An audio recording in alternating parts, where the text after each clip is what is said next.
never imagined I'd be the kind of woman to dig through her husband's phone. I used to scoff at stories like that. Thought I was better than that we were better than that. But the day I did it was the day everything changed. The day my heart cracked wide open and everything I thought I knew about my marriage shattered into something unrecognizable.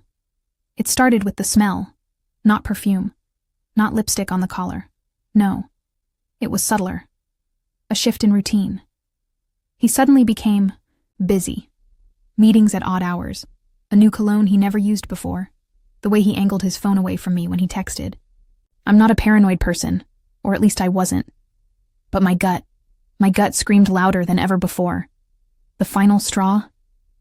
It was a Wednesday evening. Rainy. I had made his favorite, chicken cacciatore, the way his mother used to make it. He barely looked at it. Said he had to head back to the office for an emergency briefing. His voice had that strained casualness he used when he was trying too hard. I nodded, kissed him goodbye. But something in me didn't settle. I stared at the door long after it closed, and then I did something I never thought I'd do. I tracked his location. It wasn't hard. He had logged into his iCloud account on my tablet months ago, probably during one of those dumb tech mishaps he always relied on me to fix. I opened it. My hands were shaking. Not from guilt. No, that would come later. But from something primal. Fear, rage, dread. A feeling like I was standing on the edge of a cliff and the wind was shifting just enough to push me over. He wasn't at the office. He was in the suburbs. About 40 minutes away. Parked outside a house I didn't recognize. A normal house, 2 stories, a trimmed lawn, a white car in the driveway.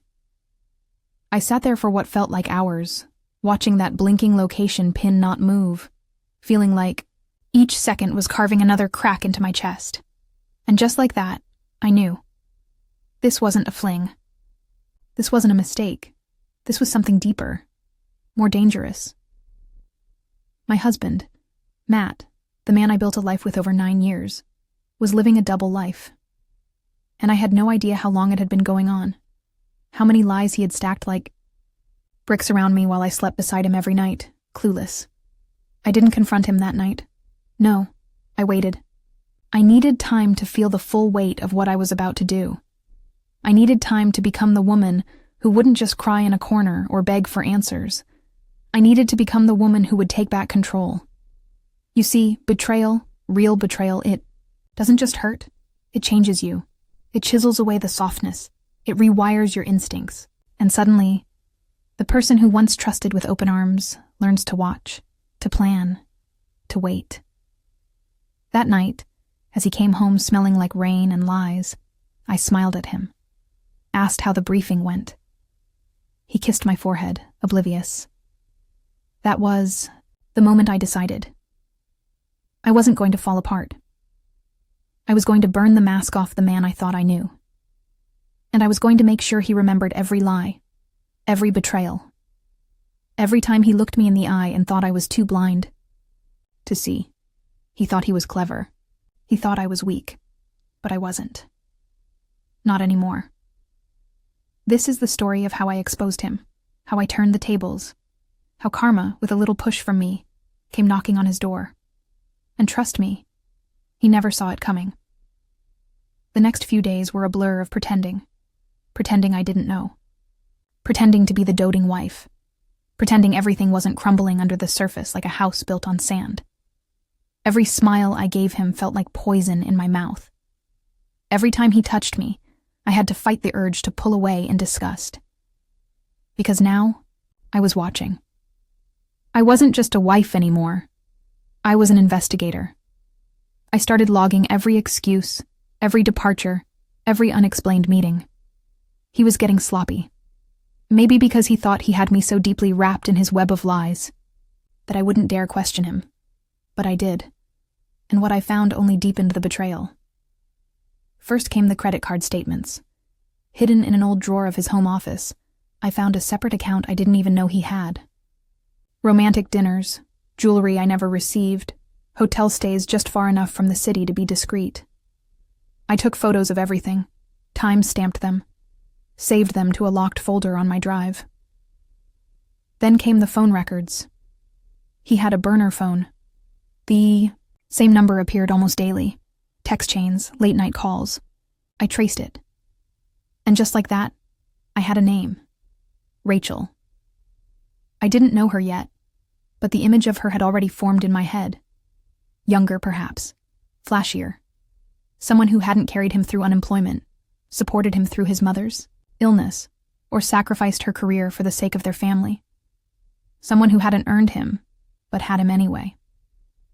The lies weren't random. They were calculated. He had created an entire alternate life.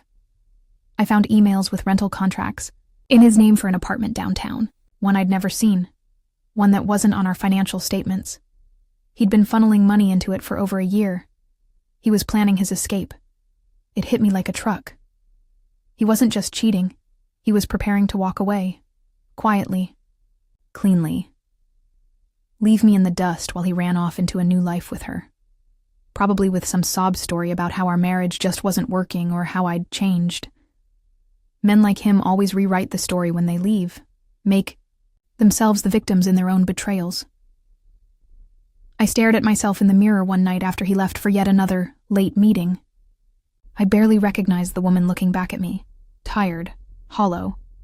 But behind the exhaustion, something fierce was beginning to stir. I wasn't angry because he had an affair. I was angry because he thought I wouldn't find out, because he believed I was too soft, too trusting, too blind. He thought he could play me, use me, then discard me like I was nothing more than a character in the past chapter of his life. He didn't realize he was writing his own downfall. I began documenting everything. Every lie, every receipt, every moment of deception. I downloaded a GPS tracking app and hid a small tag in his briefcase. Every time he left, I knew exactly where he went. And when I followed him for the first time, parked a block away, watching, from the shadows, I saw her. Rachel. Early 30s, maybe. Slim. Dressed like she was always on the verge of a photo shoot. She laughed as she opened the door, kissed him like they'd done it 1,000 times before. It wasn't a fling. It was a full-blown relationship. And suddenly the problem wasn't just emotional. It was practical, financial, legal. He was siphoning off assets, making plans, hiding money, preparing to leave me with scraps. I couldn't just sit and wait, because if I didn't act, I would lose everything, and I wasn't about to let that happen. He didn't just cheat on the woman who loved him, he underestimated her, and that would be his biggest mistake. It wasn't just the betrayal that haunted me, it was the realization that he was setting me up to fail. Matt and I had built a life together over nearly a decade. A shared mortgage, joint investments, plans to expand the small marketing business we started from our basement. Dreams of children, of traveling the SAS world once we had time, that was the promise. And somewhere along the way, he'd started rewriting the story without me. It was a quiet Wednesday morning when I opened the business account and saw it, the first withdrawal. $10,000, gone, no note, no explanation. Just consulting fees. I dug deeper. There were more. Gradual, intentional, camouflaged beneath fake vendors and reimbursed travel expenses. He was bleeding the business dry. And I, stupidly, had given him access to everything. He was preparing to leave me not only emotionally destroyed, but financially crippled. If he walked out, he'd take the bulk of our assets, the clients I helped secure, and the stability I worked years to create. It wasn't just my heart that was on the line anymore. It was my future. And I couldn't afford to lose it. I remembered how I put my career on hold for him. When he lost his job 2 years ago, I stepped up, picked up freelance gigs, handled our mortgage, bills, groceries, everything, while he figured things out. I sat across from him night after night, encouraging him, believing in him. He thanked me by draining our accounts behind my back. That was the moment everything changed. This wasn't just about Rachel. It wasn't even about the sex anymore. It was about control, deception, entitlement. He was trying to erase me, rewrite the past so I didn't exist, except as a cautionary tale. the supportive wife left behind while he ran off with the next best thing. And if I didn't stop it, that's exactly what I'd become. I could already imagine the story he'd tell. I was too emotional, too focused on work. Not the same woman anymore. He'd say he tried, that the marriage just fizzled, that we were better, off apart.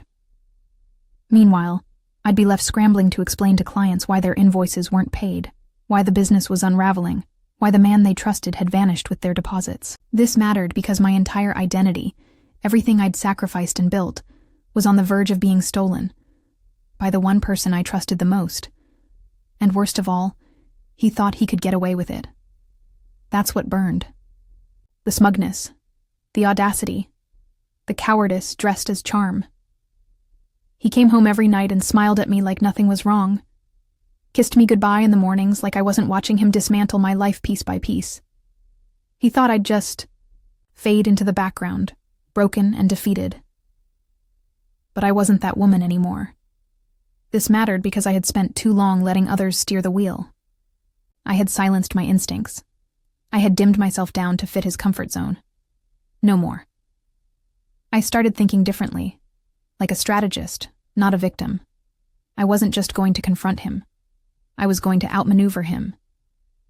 If he wanted to play games, he just stepped into one he didn't know I'd already begun.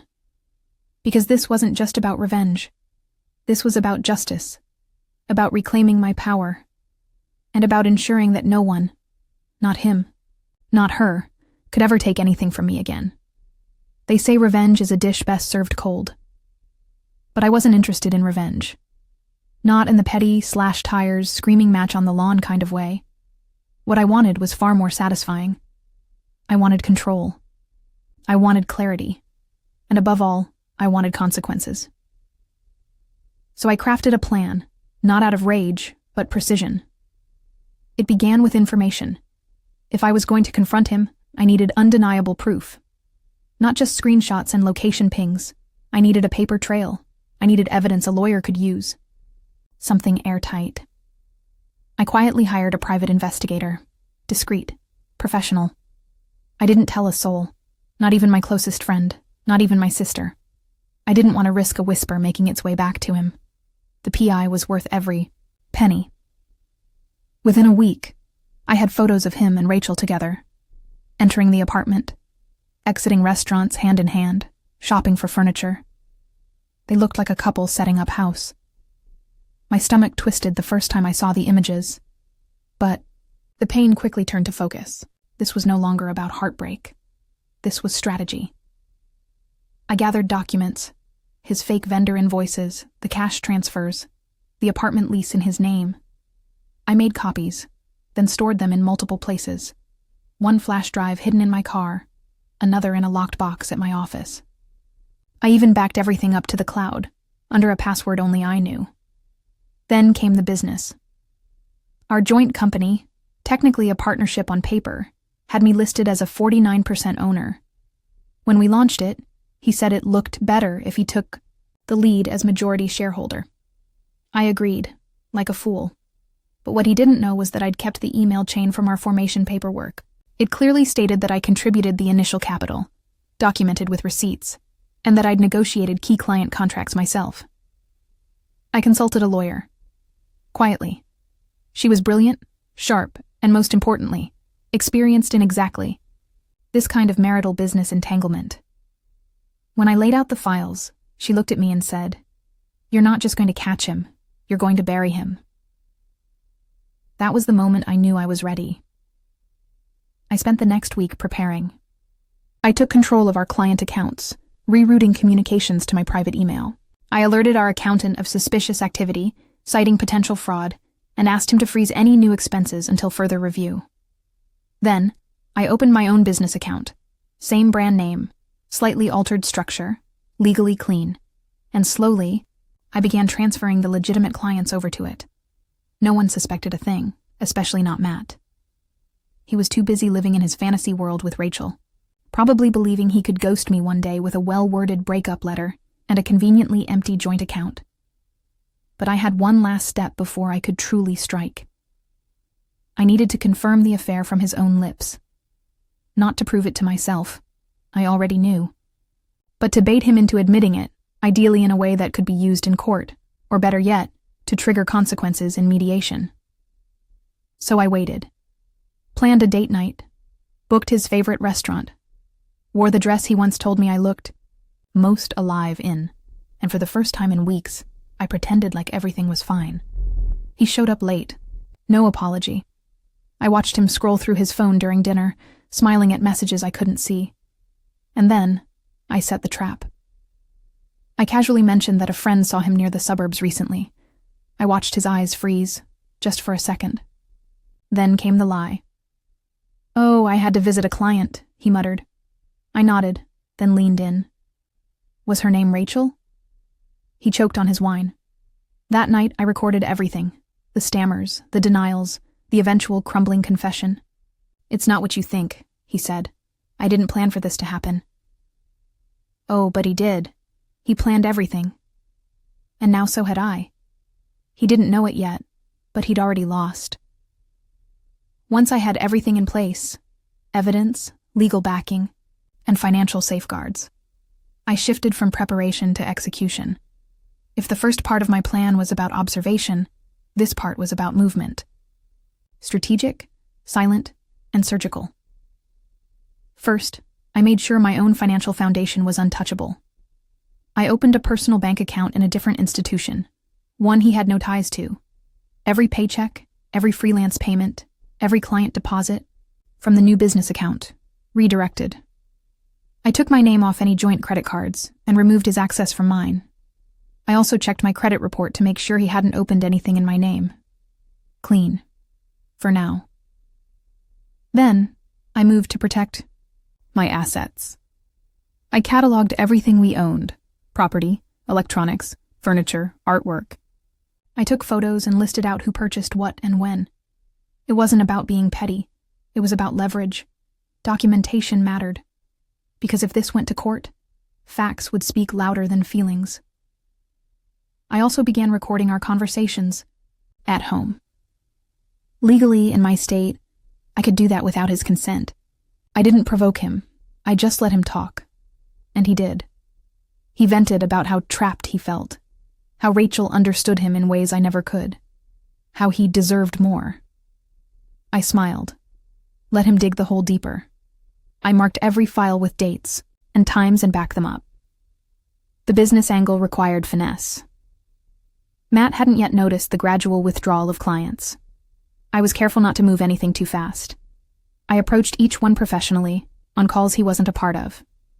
I explained that we were restructuring, and many welcomed the change, especially when I promised cleaner invoices and better service.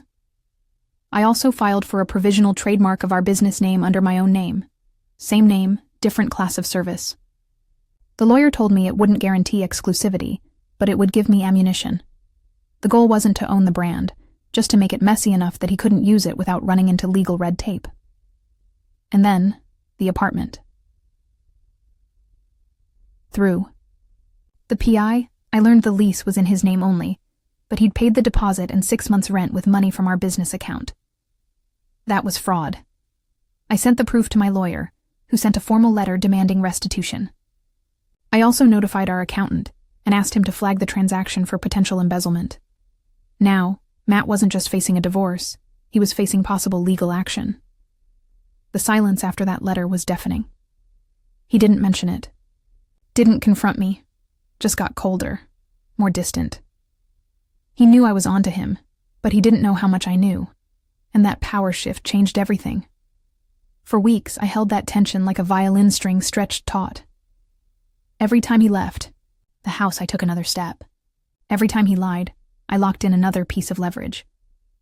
It wasn't about exploding his world in one fiery confrontation. It was about disassembling it, brick by brick, until he was standing in the rubble with no one to blame but himself. And the best part? I didn't have to scream. I didn't have to cry. I didn't have to beg him to explain himself. That's the difference between emotional chaos and strategic action. One satisfies the moment, the other secures the future. If you ever find yourself in the position I was in, here's what I learned. Protect your information. Keep records of everything: emails, texts, financial statements, screenshot, scan, store. Secure your finances early. Don't wait until they drain accounts or rack up debt in your name. Consult a lawyer before you confront anyone. Know your rights and plan your steps. Stay calm. Stay quiet. Don't give them reason to see you coming. Get help where needed. A therapist, a private investigator, even a financial advisor. And never ever second guess your instincts.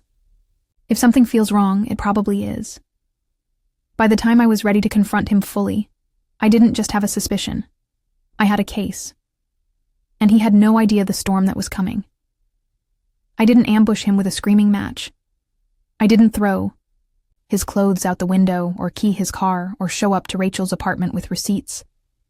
Instead, I waited until everything was locked in. Clients moved, accounts separated, evidence filed, and legal letters delivered. Then I invited him to lunch, neutral ground. Public enough to keep things civil, private enough to say what needed to be said.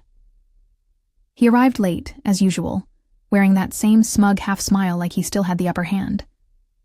I could see it in the way he sat down, casually, as if this was a reconciliation talk. As if he was going to let me down, gently. "I think we both know this isn't working," he started, the faux sympathy in his voice making my stomach turn. "And I think we should start talking about separating. Respectfully. Respectfully." The man who had lied, cheated, and financially undermined me for months wanted to exit with dignity. I pulled the folder from my bag and placed it between us. He looked at it, then at me. Smirk gone. "What's this?" "Everything," I said. "Proof of the affair, proof of fraud, bank records, vendor payments, PI photos, the lease to the apartment you share with Rachel, audio files, and a letter from my lawyer." Opened it, flipped through the first few pages. Silence. His face changed gradually. Confusion, realization, then panic. "You went through my accounts?" "I went through our accounts, the ones you used to fund your new life, with company money." "You have no idea what you're doing," he said, trying to regain his composure. "This is extreme. You're acting crazy." "No," I said, leaning in. "I'm acting smart, and for the first time in years, I'm acting in my own best interest." He glanced around the cafe, lowering his voice. "You're really going to destroy everything over a mistake?" This wasn't a mistake. This was a choice, a pattern, and now you get to live with the consequences. I explained calmly that I'd already taken over the clients, that the business was continuing without him. That restitution was being demanded for the misused funds, and that if he refused, we'd take it to court. "You can't do this," he said, his voice barely above a whisper now. "I built that company too." "And you tried to bury it," I replied. "But you didn't know who you were dealing with." He left in a rage, muttering threats that didn't scare me anymore, because the truth was, he had nothing left to hold over me. In the weeks that followed, it unraveled quickly for him. Clients sided with me. Our accountant submitted a fraud report to the board overseeing small business grants. Turns out Matt had dipped into one of those too. My lawyer filed for legal separation with grounds for financial misconduct and infidelity, which meant a likely forfeiture of his stake in the business. Rachel?